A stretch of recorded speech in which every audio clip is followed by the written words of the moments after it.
Hello students, आज हम PSB board का क्लास 6 का चैप्टर 4 करेंगे। ज्योग्राफी का नाम है हाउ मैप हेल्प अस करेंगे आज हम। चलो हम चैप्टर स्टार्ट करते हैं। पहले रीडिंग से स्टार्ट करते हैं। Geography is the science which deals with the earth surroundings and the people who live on the earth. Map of a region is essential for the study of that particular region. Maps guide us to understand a locality, a country or a continent। इसका मतलब है कि geography एक ऐसा विज्ञान है, geography एक ऐसा विज्ञान है जो अर्थ के सराउंडिंग्स और अर्थ पर रहने वाले लोगों से संबंधित है। मैप किसी भी पर्टिकुलर रीजन को स्टडी करने के लिए हेल्प करता है। जो मैप है वो हमें किसी भी पर्टिकुलर रीजन को स्टडी करने के लिए हेल्प करता है। मैप हमें किसी भी प्लेस का लोकेलिटी और कंट्री या कॉन्टिनेंट को समझने के लिए गाइड करता है। जो मैप हमें किसी भी प्लेस, कॉन्टिनेंट या कंट्री को समझने के लिए गाइड करता है। Even in day to day life when we try to find an address, a roughly drawn sketch or plan will be help us to find out the place more easily. Many big cities have guide maps displayed at important corners. They help the people to move in the correct direction in the same manner. The study of geography is made easier with the aid of maps. इसका मतलब है कि यहाँ तक कि जैसे इसका मतलब आ गया कि यहाँ तक कि हमारी डे टू डे लाइफ में जब हम किसी भी एड्रेस को पता लगाने की कोशिश कर रहे होते हैं तब हमें उस एड्रेस का रफली स्केच बना देना चाहिए। रफली स्केच बना देंगे तो हम उस एरिया को हम आसानी से ढूंढ पाएंगे।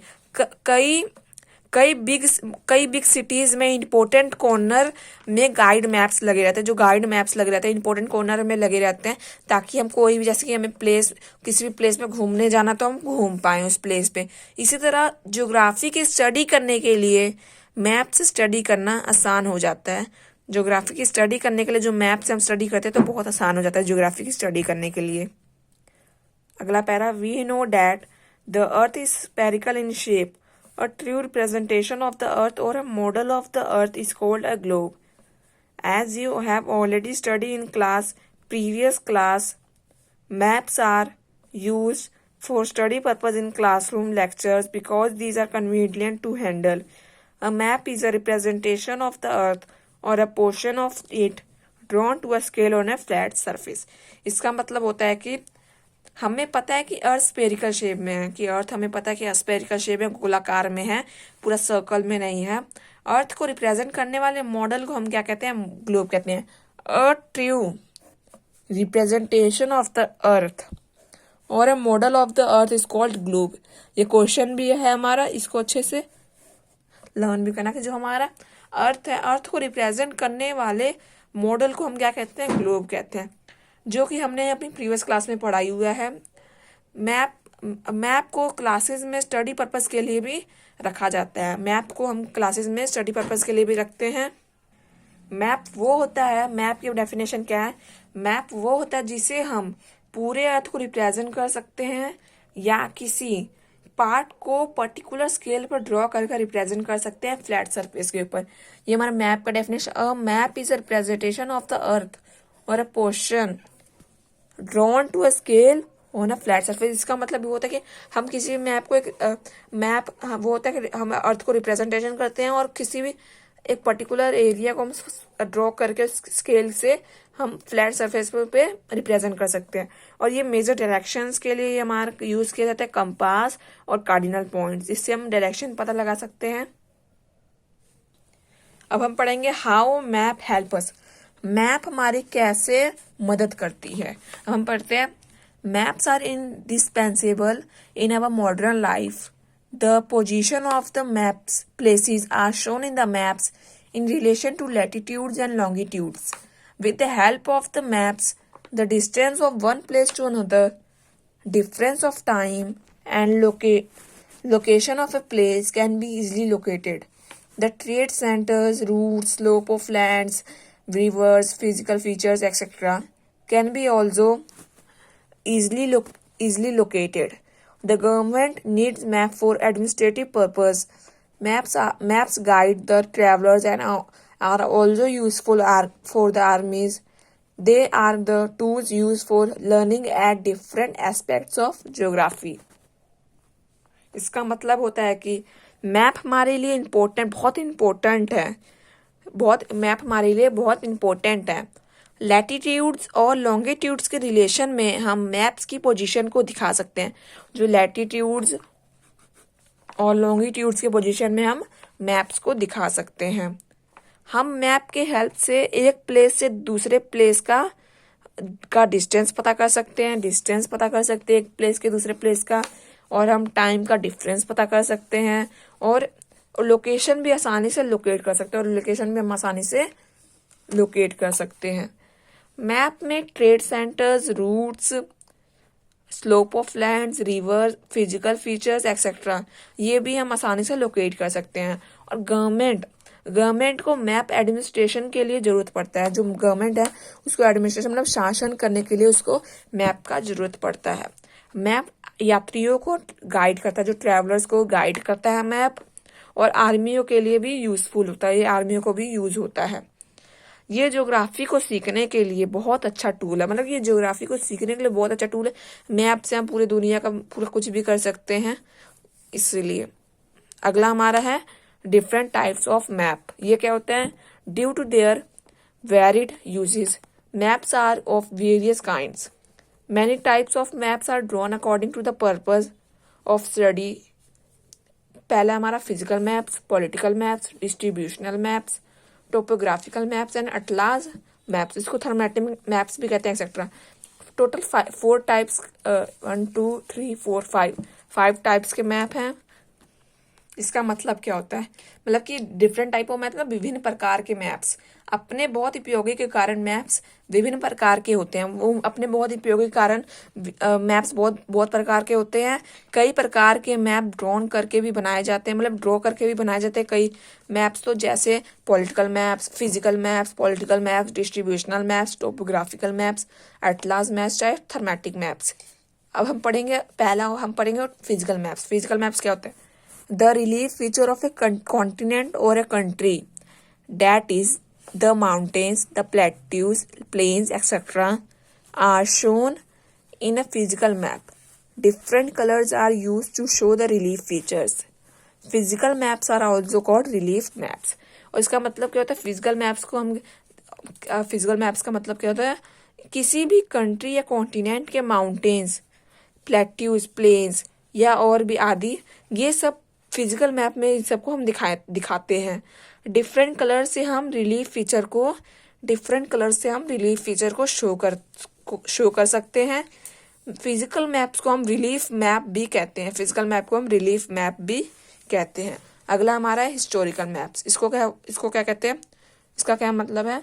Maps are also use to explain historical events such as war, spread of civilisation और an important voyage. Historical maps का क्या मतलब होता है? मैप्स को हम हिस्ट्री के इवेंट्स में भी हम जो एक्सप्लेन कर सकते हैं, जैसे कि वॉर, लड़ाई के लिए, स्प्रेड ऑफ सिविलाइजेशन के लिए और एन इम्पोर्टेंट वॉयज के लिए। अगला हमारा मैप है डिस्ट्रीब्यूशनल मैप्स। ये क्या होता है? These map show the destination of various commodities like crops, population, minerals, etc. They are also referred to as commodity map. इसका मतलब होता है कि ये मैप डिफरेंट कमोडिटीज के डेस्टिनेशन को दिखाने के लिए यूज होता है, जैसे क्रॉप्स, पॉपुलेशन, मिनरल्स आदि। इसे हम कमोडिटी मैप भी कहते हैं। अगला हमारा मैप है टोपोग्राफिकल मैप्स। ये क्या होता है? Such maps show natural features as well as man-made features like roads, railways, etc. They are prepared by the survey department of each country. They are helpful for town planning, for the army and the various study purpose. इसका मतलब होता है कि ये map natural features के साथ साथ man made feature दिखाने के लिए यूज होता है, जैसे रोड्स, रेलवेज एक्सेट्रा। ये हर कंट्री के सर्वे डिपार्टमेंट से बनकर आता है। ये हमें टाउन प्लानिंग के लिए भी मदद करता है, आर्मी के लिए और कई स्टडी पर्पस के लिए भी यूज होता है। अगला हमारा अटलास मैप्स और thermometric maps. They are the small scale which give the details in a book form. They are easy to carry and useful for students. इसका मतलब कि ये स्मॉल स्केल्स हैं जो डिटेल्स देती हैं हमें बुक के फॉर्म में। ये इजी टू कैरी है, इसे हम कहीं भी ले जा सकते हैं और ये स्टूडेंट्स के लिए यूजफुल मैप होता है। Essential component of maps. ये इसेंशियल कंपोनेंट क्या है मैप्स के? Distance, directions, conventional symbols are the three most essential component or the pillars of the map. इसका मतलब डिस्टेंस, डायरेक्शंस और कन्वेंशनल सिंबल, ये 3 कंपोनेंट्स मैप के बहुत जरूरी कंपोनेंट्स होते हैं। अब हम पढ़ेंगे डिस्टेंस। डिस्टेंस क्या होता है? दस distance is shown on the map with help of scale. इसका मतलब होता है मैप पर डिस्टेंस को स्केल की हेल्प से दर्शाया जाता है। स्केल की हेल्प से हम मैप पे डिस्टेंस को दर्शाते हैं। हम स्केल के बारे में पढ़ेंगे। स्केल क्या होता है? अब स्केल क्या होता है? स्केल का मतलब we mean a measuring line on a map which help us to find correct distance between various point on the maps. In a scale there is always a proportion between the dimension of the map and the actual place they represent on the earth. As for example, the scale is given figure 4.2 shown 1 centimeter equal 100 meter, which means 1 centimeter on the map is equal to 100 meters on the ground. Maps can be drawn to any scale that is a millimeter or centimeter to represent a kilometer or 1,000 meter or even more. इसका मतलब होता है कि एक measuring line map पर होती है, वो हमें एक पॉइंट से लेकर दूसरे पॉइंट तक की सही दूरी बताती है, उसे हम स्केल कहते हैं। स्केल के पास हमेशा एक प्रपोर्शन होता है जो मैप के डिमेंशंस के बीच होता है और वही अर्थ पर रिप्रेजेंट करते हैं। जैसे कि 1 सेंटीमीटर होता है 100 मीटर के बराबर, और इसका मतलब है कि 1 सेंटीमीटर मैप पर है और 100 मीटर जमीन पर होता है। मैप किसी स्केल पर ड्रॉन हो सकता है, जैसे मिलीमीटर या सेंटीमीटर, जो हमें किलोमीटर या 1000 किलोमीटर रिप्रेजेंट करेगा। और ऐसे बहुत सारे हम जो है स्केल ले सकते हैं। मिलीमीटर, सेंटीमीटर, आगे हमारा डेकामीटर, डेसीमीटर, जो भी ले सकते हैं। अगला हमारा था डायरेक्शन। डायरेक्शन क्या होता है? Like distance, direction also plays an important role in map, just as direction are shown on the map with help of arrows. अब इसका मतलब होता है डिस्टेंस के जैसे ही डायरेक्शन भी मैप के लिए इंपॉर्टेंट रोल निभाता है। डायरेक्शन के ऊपर एरो के रूप में डायरेक्शन को दिखाया जाता है। जैसे कि ये देखो, ये हमारी पिक्चर है, ये हमने सीधी direction north, east, south, west, ये हमारा है। अब नॉर्थ और ईस्ट के बीच में क्या आएगा? नॉर्थ ईस्ट आएगा। ईस्ट और साउथ के बीच में आएगा साउथ ईस्ट आएगा। ये हमेशा ये नॉर्थ पहले आता है, ईस्ट वेस्ट बाद में आता है। नॉर्थ साउथ पहले आता है, ईस्ट वेस्ट बाद में आता है। ये नहीं ईस्ट पहले आ गया फिर नॉर्थ आ गया। ईस्ट नॉर्थ नहीं होता, कब हमेशा नॉर्थ ईस्ट होता है, चाहे नॉर्थ वेस्ट होता है, साउथ वेस्ट होता है तो साउथ ईस्ट होता है। पहले ईस्ट या वेस्ट नहीं आते ऐसे। North east, east, south east, south west, north west, north. अब हम पढ़ेंगे अगला कन्वेंशनल सिंबल्स क्या होते हैं। To read a map, the knowledge of the signs and symbol is very important. These signs which show details on the maps are called conventional symbols. These are pictorial representation used to show natural and man-made features. They are prepared by the survey department of each country as shown on topographical maps. They also help in making and drawing and study of a map much quicker and easier. There is some sort of agreement all over the world regarding the use of certain symbols. इसका मतलब होता है map को पढ़ने के लिए science और symbols की बहुत जरूरत होती है। इंपॉर्टेंट रोल बहुत इसका होता है। ये साइंस जो हमें मैप्स के ऊपर डिटेल्स दिखाते हैं उसे हम कन्वेंशनल सिंबल्स कहते हैं। जो हम डिटेल्स दिखाते हैं उसे हम कन्वेंशनल सिंबल्स कहते हैं। ये साइंस पिक्टोरियल के रूप में शो किए जाते हैं। जो हमें नेचुरल और मैनमेड फीचर को मैप पर दिखाने के काम आते हैं। ये साइंस हर एक कंट्री के सर्वे डिपार्टमेंट से बनकर आता है। हर एक कंट्री का ये अलग अलग साइन होता है, हर एक कंट्री के सर्वे डिपार्टमेंट से बनते हैं, और ये टोपोग्राफिकल मैप पर दिखते हैं। ये हमें मैप जल्दी समझने और याद करने के लिए आसानी दिलाते हैं। इसमें कुछ सिंबल के लिए पूरी दुनिया में एक छोटा सा एग्रीमेंट हुआ है, मतलब कुछ सिंबल ऐसे है कि पूरी दुनिया के लिए सेम है, इसलिए पूरी दुनिया के लिए एक एग्रीमेंट हुआ है। अभी कन्वेंशनल सिंबल्स हम पढ़ लेते हैं। बाउंड्रीज है इंटरनेशनल ऑन द अर्थ के लिए ये वाली सिंबल्स यूज होता है, ऑन द ओशियन के लिए ये वाला, स्टेट की यूनियन टेरिटरीज के लिए ये वाला, पॉपुलेशन, ऐसे सब सिंबल्स ऐसे दिखाए हुए हैं। ये हमारा क्वेश्चन भी है, ये हमें अच्छे से सिंबल सारे याद करने हैं।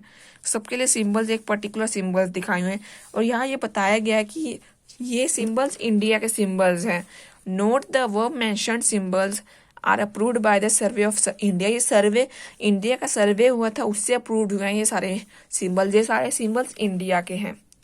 अगला हम पढ़ते हैं, Besides sides, distance and directions are conventional symbols. There are other component also, that is IE को हम that is कहते हैं टाइटल की टू एक्सप्लेन सिंबल। इसका मतलब होता है कि डिस्टेंस, डायरेक्शन और कन्वेंशनल सिंबल्स के अलावा और भी कंपोनेंट्स होते हैं, जैसे टाइटल और सिंबल को समझने के लिए की। Sometimes colors are also used to show certain physical features. For example, oceans and water bodies are shown in blue color, plains in green color, uplands in yellow color, mountains in brown color, and likewise snow or hills is also shown by white color. इसका मतलब होता है कि कभी कभार colours को भी physical features में यूज करने के लिए दिखाया जाता है, जैसे कि ओशियंस और अलग अलग वाटर बॉडीज के लिए ब्लू कलर का, और प्लेन्स के लिए ग्रीन कलर, अपलैंड्स के लिए येलो कलर, माउंटेन्स के लिए ब्राउन कलर, ऐसे स्नो ऑन हिल्स के लिए वाइट कलर। अब हम पढ़ते हैं how to study a map. Map को कैसे स्टडी करते हैं। The map is drawn according to the actual distance, directions and other features of an area on the earth. You see a arrow mark in the right hand side margin of a map. As you know, this arrow with its tip marked N is called the north. It will enable you to find the other direction of the maps. Sometimes in a map, this north line is not given. It should not cause any confusion or difficulty because it convention and practice. The top of map is always taken to be as north. With the help of north line, you can tell the direction of your state, Punjab, in map of India or any place in the world. Map हमेशा सटीक distance और direction और कई features जो एक area हो अर्थ का draw किया जाता है। आप राइट हैंड साइड मार्जिन पर एक मार्क होता है, आप देखो कि राइट हैंड साइड पर मार्जिन पर एक मार्क होता है। आपको पता है कि एरो और उसके टिप के साथ उधर एन लिखा होता है, उसे नॉर्थ कहते हैं। ऐसे ही हम साइड डायरेक्शन का पता लगा सकते हैं मैप में। कभी कभार मैप में नॉर्थ लाइन नहीं दी होती, इससे कोई कंफ्यूजन डिफिकल्टी नहीं होनी चाहिए, क्योंकि कन्वेंशन और प्रैक्टिस के हिसाब से मैप के टॉप को ही नॉर्थ डायरेक्शन कहा जाता है। तुम नॉर्थ लाइन की मदद से अपने स्टेट की डायरेक्शन भी पता कर सकते हो, जैसे कि हमारा स्टेट है पंजाब, इधर ये हमारा है वेस्ट के साइड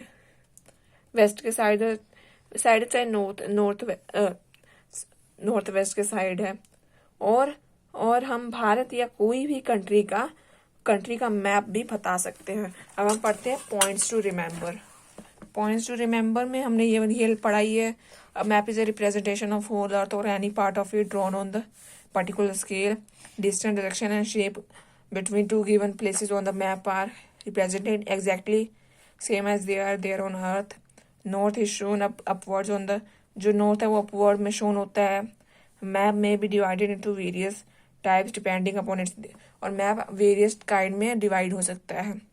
अब हमने ये पूरा चैप्टर पढ़ लिया, अब हम इसकी क्वेश्चन आंसर्स अगली वीडियो में आएंगी। लाइक कर देना, subscribe the channel and share the video जो 6th क्लास में पढ़ते हैं। और बता देना, कमेंट करके बता देना कौन कौन से चैप्टर्स की आपको वीडियो चाहिए। Thank you.